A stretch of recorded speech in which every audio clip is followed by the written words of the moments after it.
Hello বন্ধুরা, কেমন আছো? আশা করছি সবাই খুব ভালো আছো। তো আমাদের এখানে জগদ্ধাত্রী পুজো হচ্ছে। আমি আমার আগের ভিডিওগুলোতে তোমাদেরকে দেখিয়েছি কি, কি হচ্ছে, কিভাবে আমরা ঠাকুর এনেছিলাম।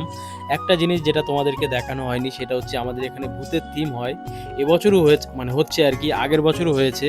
তো কিভাবে কি হবে সবকিছু তোমাদেরকে দেখাবো। তো ওরা এখানে আরকি মানে কোথায় কি হবে সেগুলোর প্রস্তুতি করছে।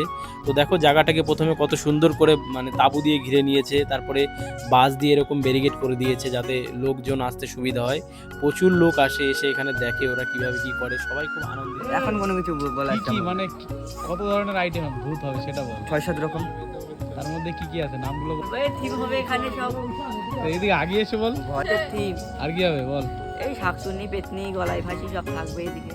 আর কি এও সব খুব সুন্দর সাজে রান্না আর খুব হবে। সুন্দর ভয় দেখায়, এরাও সাজে। আসলে এখানে সবাই মানে খুব একটা বেশি বয়স না, হয়তো 18-র মধ্যেই বয়স এদের। তো দেখো এই যে ছেলেগুলো দেখছো এরা সবাই এখানে সাজবে, সেজে এরকম থিম করবে। তো খুব সুন্দর অ্যারেঞ্জমেন্ট করেছে, আমার তো দারুণ লাগছে। তোমাদের কীরকম লাগছে অবশ্যই কমেন্ট করে জানিও। আর ওখানে দেখো বক্স লাগিয়েছে যাতে ভূতের আওয়াজটা মানে ওখান থেকে ওরা পায় আর কি। তো এই যে দেখো এরাই আর কি করবে, এদের কথাই বলছিলাম।